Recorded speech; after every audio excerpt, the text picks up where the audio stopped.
Olá, muito bom dia para você que nos acompanha em mais esta manhã de quarta-feira. Nós falamos ao vivo do estúdio do Canal Rural Mato Grosso aqui em Cuiabá. E este é o Bom Dia Senar Mato Grosso, um programa que você sabe toda semana leva até você informações que fazem parte do leque de treinamentos e cursos oferecidos pelo Serviço Nacional de Aprendizagem Rural, o Senar Mato Grosso. Se você sabe, está aparecendo um número aí na sua tela, porque você pode entrar em contato conosco mandando mensagem por WhatsApp ao longo do programa para que o nosso instrutor tente responder a sua pergunta aqui. Você também pode mandar dicas, sugestões de temas por esse telefone aí então. O código de área é 65 99 212 1055. Sua mensagem, é claro, sua participação será mais do que bem-vinda. E hoje quem está aqui comigo pela primeira vez no estúdio do Canal Rural Mato Grosso em Cuiabá é a Jaqueline Águila Pisato, que é engenheira agrônoma e também instrutora do Senar Mato Grosso. Jaqueline, seja bem-vinda, bom dia para você. Obrigado, Patrone. Bom dia a todos que nos assistem. É uma alegria poder estar aqui compartilhando esse conhecimento com vocês. Maravilha, vamos já rodar a tela então, porque o tema da Jaqueline, olha só que legal, é olericultura com foco no uso consciente de defensivos agrícolas. Eu já começo te perguntando o seguinte, para a gente abrir esse bate-papo. Olericultura tem espaço aqui em Mato Grosso? Qual seria o raio-x dessa atividade aqui? Com certeza, Patrone. A convivência que a gente tem com os produtores, tudo que é produzido, né, acaba sendo vendido. E cada vez mais existem pessoas com o desejo de entrar na atividade, né? Nos mais diversos sistemas de produção de hortaliças, hidroponia, sistema convencional, sistema orgânico de produção, as pessoas têm tido, sim, interesse em entrar nessa atividade. Bacana, Mato Grosso é um grande importador ainda, né, para atender a essa demanda, então tem gente cada vez mais querendo entrar na atividade. Com e essas certeza. Dicas de hoje vão servir inclusive para essas pessoas. Exatamente. Então vamos lá, vamos começar falando então desse uso defensivo, uso consciente de defensivos agrícolas. Isso mesmo, é um tema bastante importante, né? Nós vamos falar aqui sobre alguns aspectos, alguns passos que o produtor precisa ter para ter esse uso consciente dos defensivos agrícolas na olericultura. Então, primeiramente, eu gostaria de destacar a importância dos defensivos agrícolas, que também são conhecidos como agrotóxicos, que é o termo oficial utilizado de acordo com a legislação brasileira, né? O uso de defensivos agrícolas, tanto na agricultura em geral, não somente na olericultura, ele é justificado devido principalmente às nossas condições climáticas favoráveis, né? Então, nós temos condições climáticas favoráveis ao aparecimento de pragas e doenças, né? Incidência dessas pragas e doenças nos mais diversos sistemas de produção. Bem como justifica-se pela elevada produção de alimentos para atender a demanda mundial. Então, nós temos uma intensa produção de alimentos, em especial também na área da olericultura, e por isso os defensivos agrícolas acabam sendo de extrema importância para que essa produção seja viável. Por quê? Como a imagem está ilustrando aí, vocês conseguem observar, até 40% do que é produzido acaba sendo perdido devido à incidência de pragas e doenças, né?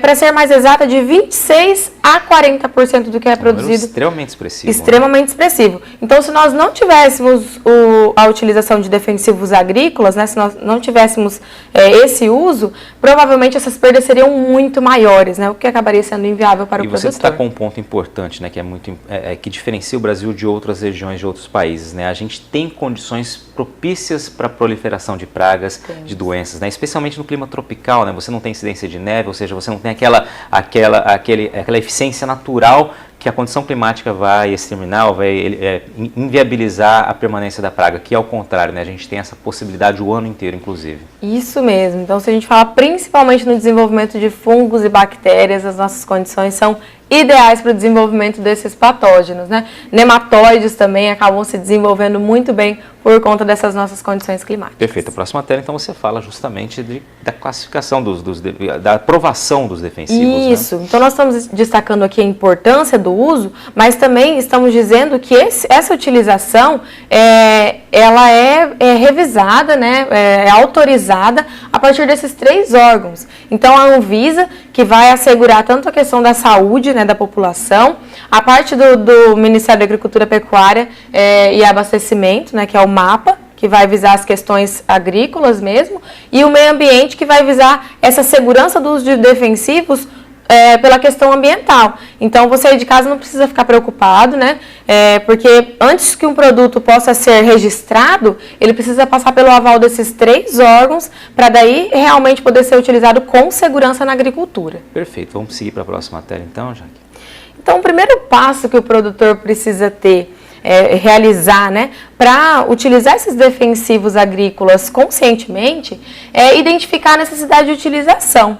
Por quê, patrônio? É muito comum a gente muitas vezes observar produtores que, por conta de uma falta de informação, às vezes ele não consegue explicar qual que é o problema que está ocorrendo na área dele e também não recebe essa informação de uma maneira adequada.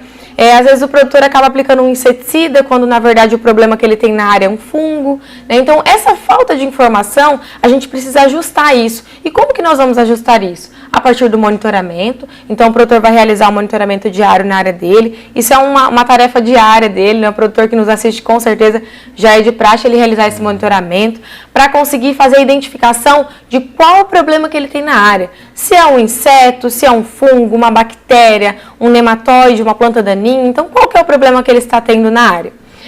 A identificação do problema, então ele identifica, e a partir disso ele vai saber qual tipo de defensivo ele deve utilizar. Perfeito. Então, nesse sentido, nós temos vários tipos de defensivos, né? Então, para combater insetos, né, controlar insetos, a gente vai utilizar inseticidas. E aí, exemplo, nós temos na olericultura é muito comum pulgões, cochonilhas, tripes. Os produtores de hidroponia, de alface hidropônico, têm tido muitos problemas com tripes.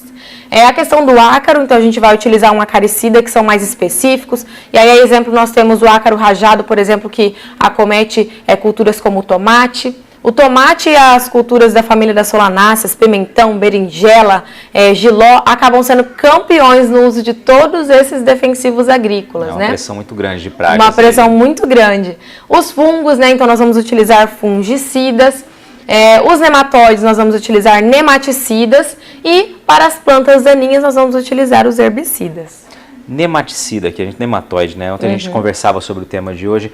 Também há uma incidência grande na olericultura. A gente sabe que é um problema grande, por exemplo, na região central do país, aqui em Mato Grosso, causa muita preocupação em produtores de soja, produtores de milho, em grandes áreas. Na olericultura também se tornou um problema? Também se tornou um problema, patrônio. Principalmente porque o nematóide também é muito favorecido o desenvolvimento dele, né, pelas condições climáticas. E Mato Grosso acaba sendo campeão nessa favorabilidade aí das condições climáticas. Perfeito. Vamos seguir então, você tem algumas fotos? Isso, de insetos, só para esclarecer para vocês que nos assistem, quais seriam os insetos. Aqui são algumas imagens, né, de algumas pragas, porque existem muitas. Então, cochonilhas, pulgões, mosca branca, tripes, as próprias lagartas, né, a cultura da couve é bastante acometida por lagartas.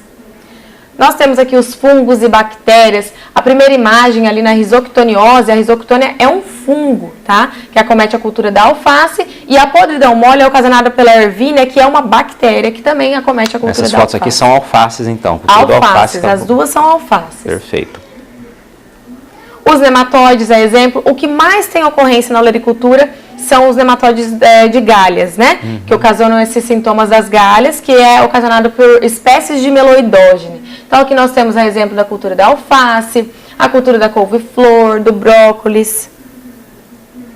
E aqui, a exemplo das plantas daninhas, né? A coniza e a digitária, que são plantas daninhas que têm tido bastante incidência, e nesse caso, na cultura do tomate. Vocês percebem que não dá nem para observar a cultura direito, né, de tão infestada com plantas daninhas. Maravilha. Problema sério mesmo, né? Vamos Isso. Lá. O segundo passo seria o conhecimento do defensivo agrícola. Depois que o produtor identificou qual o tipo de defensivo que ele vai utilizar, ele precisa conhecer esse produto que ele está utilizando, tá? Então, saber primeiramente se o produto é recomendado para as hortaliças, ele consegue ter acesso a isso no rótulo, na bula do produto e também no site do mapa, que nós vamos mostrar o endereço mais para frente. Conhecendo o ingrediente ativo, é importante ele saber qual o ingrediente ativo que ele está utilizando a partir da aplicação daquele produto. A dosagem recomendada, não utilizar nem subdosagem, nem superdosagem, porque ambas as utilizações podem induzir a praga a uma resistência, isso é muito ruim. respeitar o período de carência, né, que é o intervalo de segurança entre a aplicação e a colheita daquele produto, para que o consumidor final não esteja consumindo um produto com resíduos de agrotóxicos, e a periodicidade de aplicação, né, ou seja, qual que é a frequência que ele vai aplicar esse produto e conseguir rotacionar com outros ingredientes ativos. Perfeito, Jaqueline. Daqui a pouquinho você vai seguir então com mais informações. Você falou bastante da bula, você citou, aliás, a bula aqui, a gente vai esmiuçar, né, detalhar o que vem de informação, que realmente tem um diagnóstico muito preciso, né? Basta saber olhar, e você me dizia que muitas pessoas ainda encontram dificuldades ou acabam deixando de analisar, de seguir rigorosamente ali o que está escrito na bula. Isso é muito importante. Depois, então, do intervalo, a gente vai trazer essas informações. A Jaqueline vai continuar conosco aqui. Se você tiver sua dúvida, tiver pergunta sobre esse tema, é só mandar mensagem para a gente pelo número que aparece na sua tela. Continue conosco. Esse é o Bom Dia Senar Mato Grosso. A gente vai rapidinho para o intervalo. Daqui a pouco a gente volta ao vivo aqui de Cuiabá. Continue com a gente.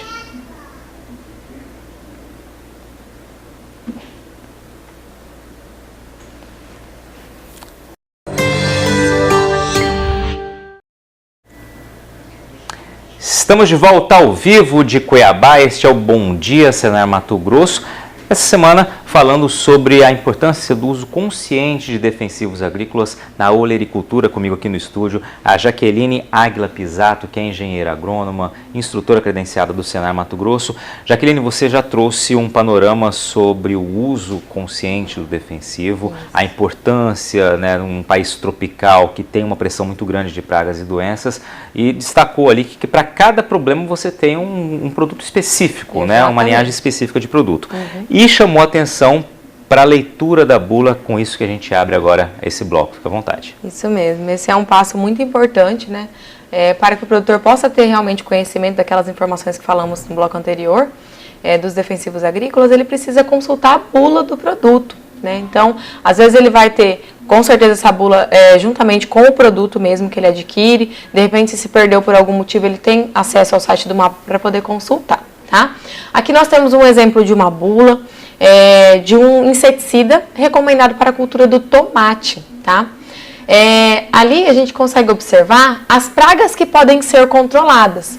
Então, nós temos uma série de pragas, né, a qual esse inseticida é recomendado para controle. Então vamos lá, só para a gente chamar a atenção, que tem muita informação na tela aí. A primeira coluna ali falando cultura, se seguir para baixo você vai olhar ali que é tomate, pragas controladas, o nome comum e o nome científico já nessa sequência aqui. A hora que preencher a tela, vocês vão poder observar aí de casa. Isso mesmo, para o produtor realmente não ter dúvida para qual praga esse produto é recomendado, né? Depois, nós temos ali a dose do produto comercial.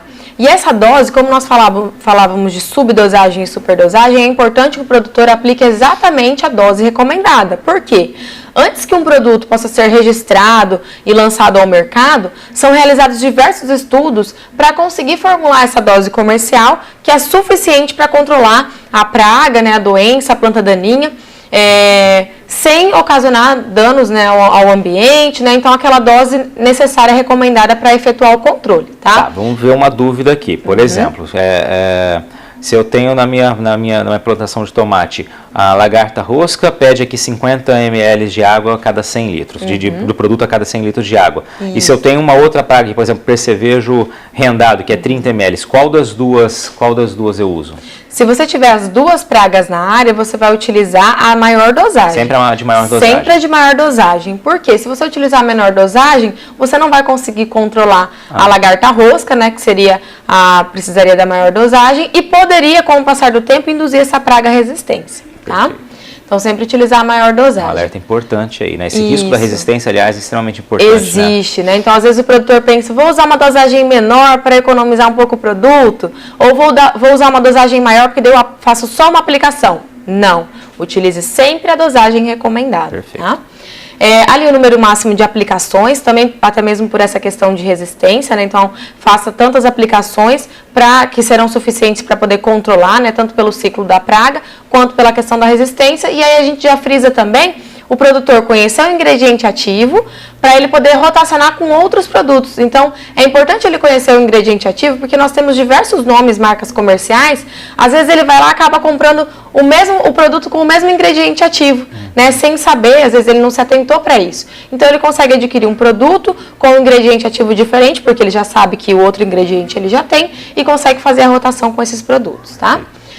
A questão do volume de calda, né? A quantidade de água recomendada, né, com relação à dose do produto. Por hectare já, isso, né? por hectare. O equipamento de aplicação a ser utilizado. Na olericultura, em sua maioria, a gente acaba utilizando as bombas costais. Então, elas funcionam como se fosse esse jato dirigido, porque o produtor consegue aplicar pontualmente. Ou seja, se é uma praga que ocorre mais no bacheiro da planta, ou na ponteira, ou de repente não pode pegar muito na flor, nem no fruto, ele consegue direcionar essa aplicação, tá?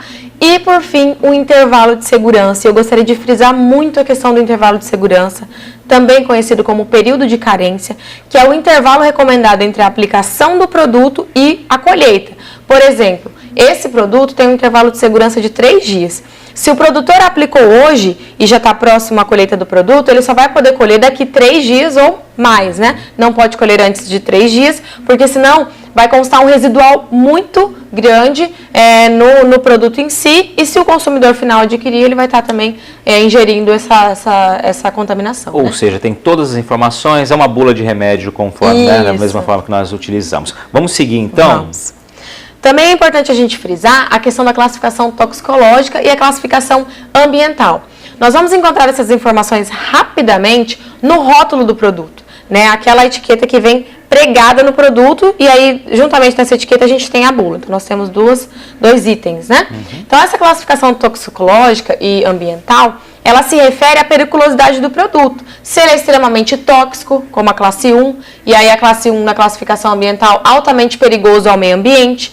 Na classificação toxicológica, né, que se refere à saúde, a questão da intoxicação na saúde da população. A classe 2 é altamente tóxico e a classe 2 da classificação ambiental é muito perigoso ao meio ambiente. A classe 3, mediamente tóxico, e a classe 3 da classificação ambiental, perigoso ao meio ambiente. E a classe 4, pouco tóxico na classificação toxicológica, e na classe 4 da classificação ambiental, pouco perigoso ao meio ambiente. E só para frisar, a gente pode encontrar diferentes classificações. Por exemplo, eu posso encontrar classe 1 na classificação toxicológica e classe 2 na classificação ambiental em um mesmo produto. Perfeito. Fica atento então a essas informações ali. Vamos para seguindo. E aí, aqui está o endereço, né, do site do mapa, na plataforma Agrofit, em que o produtor consegue obter essas informações a respeito dos defensivos agrícolas. Perfeito. Aqui uma notícia bastante importante, né, principalmente para os olericultores. As frutas e hortaliças ganham 800 novas opções de defensivos em 4 anos. Isso realmente é um avanço muito bom, porque não que novas moléculas foram desenvolvidas, né? Não quer dizer somente isso. Quer dizer que já existia um ingrediente ativo que às vezes não era recomendado para um tipo de hortaliça, por exemplo, e agora passou a ser recomendado. A partir daquilo que a gente falou lá atrás, né? Com o amparo da Anvisa, do MAPA e do IBAMA, e aí esses produtos puderam ser registrados para as olerícolas. Perfeito. E frutíferas também, né? Com relação à segurança alimentar, sobre 2 vertentes, né? O produtor rural ele tem uma responsabilidade muito grande com relação à segurança alimentar. Tanto no ponto de garantir a produção de alimentos à população mundial, né, para atender essa demanda, quanto garantir a produção de alimentos de qualidade para atender essa demanda. Então, a Anvisa tem um órgão chamado de programa, né, chamado de Programa de Análise de Resíduos de Agrotóxicos em Alimentos, que vai fazer essa análise desses produtos para saber o residual dos defensivos no produto final. Maravilha, vamos seguindo. O uso de EPIs é um fator extremamente importante para a segurança do aplicador, seja ele produtor rural ou a pessoa que trabalha mesmo na propriedade, tá? Então, o que são EPIs? São equipamentos de proteção individual. Eles são utilizados, devem ser utilizados por lei, para evitar o contato da substância química com o corpo do aplicador e também para evitar perfurações, possíveis machucados, dependendo da cultura que está sendo produzida. E o produtor, aplicador, precisa ter alguns cuidados nessa aplicação, né, para evitar os danos tanto à população, à saúde humana, quanto danos ambientais, tá? Então, quais seriam esses cuidados? A questão da temperatura, aplicar sempre nas horas mais frescas do dia. A questão da velocidade dos ventos, né, até 10 km por hora é o recomendado para evitar deriva. E, assim, é importante a gente frisar na aplicação nas horas mais frescas do dia para evitar a volatilização. O que seria a volatilização? A evaporação do produto para a atmosfera, né? Que o produto ele vai ser aplicado, você acaba perdendo ele, o produtor tem prejuízo, né, pela perda do produto, esperado. Não causa o efeito e ainda contamina o meio ambiente. E a questão da velocidade dos ventos pela deriva pode contaminar as áreas ao redor da Vamos seguindo então, produção. Jaqueline, estamos na reta final do programa aqui, tem uma foto ali da aplicação com o EPI, devidamente trajado, completo o EPI. Exatamente. Aqui é a imagem, né, que o produtor precisa usar todos esses itens, né, que compõem o EPI. Não vale utilizar só um ou outro, tá? Perfeito. E aqui, só uma pesquisa, né, realizada em Imigrante, no Rio Grande do Sul, onde foi avaliado que os produtores sabiam dos riscos sobre a não utilização do EPI, mas ainda assim, ou não utilizavam, ou utilizavam EPIs parcialmente, tá? Então, eu gostaria de frisar isso, que o produtor ele precisa ter essa atenção, porque é um risco à saúde dele, à saúde do aplicador, tá? Perfeito. E aí é o percentual dessa pesquisa que retratou justamente isso, né? Vamos lá. Exatamente. Então, 89,2% dos entrevistados afirmou conhecer os riscos ocasionados pelo uso não consciente de defensivos agrícolas, 73,3% afirmou já ter sentido sintomas por intoxicação, sendo eles dores de cabeça, cansaço e dores no corpo. 90,8% utilizam algum tipo de equipamento de proteção individual no momento da aplicação e 9,2% não utilizam nenhum tipo de equipamento. E destes que utilizam, 95% usam botas, 93,3% usam roupas longas como calça e manga longa, camisa de manga longa, e apenas 1,7% utiliza viseira. Qual o percentual dos que usam todos os equipamentos? Nada, zero, Ou né? seja, um alerta muito importante. Alerta. Para a gente encerrar, só volta naquela tela, vamos terminar o programa então com a tela vamos voltar anterior, com o equipamento completo aqui. Isso. Então, olha lá, touca árabe, viseira facial, respirador, jaleco, avental, luva, calça, bota, todos os equipamentos, como você disse, extremamente importantes serem utilizados justamente para evitar risco, para evitar danos. E não adianta usar só um, como você mencionou, né, Jaqueline? Não, o produtor não vai estar, o aplicador, né, não estará sendo totalmente protegido. Precisa utilizar o equipamento completo. Jaqueline, obrigado pelas tuas informações. Eu que agradeço. Tá? Foi muito bacana ter você aqui. Obrigado você que nos acompanhou. Lembrando que as informações que a Jaqueline trouxe aqui, daqui a pouquinho no blog do Canal Rural Mato Grosso, esse conteúdo vai estar todo disponível. A apresentação, você quer assistir um programa só um pedaço, ou quer rever o programa inteiro, tá tudo lá na íntegra no blog do Canal Rural Mato Grosso, dentro do site do Canal Rural, e essas informações fazem parte também de um dos treinamentos oferecidos pelo Serviço Nacional de Aprendizagem Rural, o Senar Mato Grosso. Se tiver interesse, contate o Sindicato Rural do seu município, entre em contato com o Senar para ter a Jaqueline e ter outros instrutores levando essas informações até você, até a sua região. Mais uma vez, obrigado pela sua audiência, pela sua companhia e até quarta que vem. Até mais.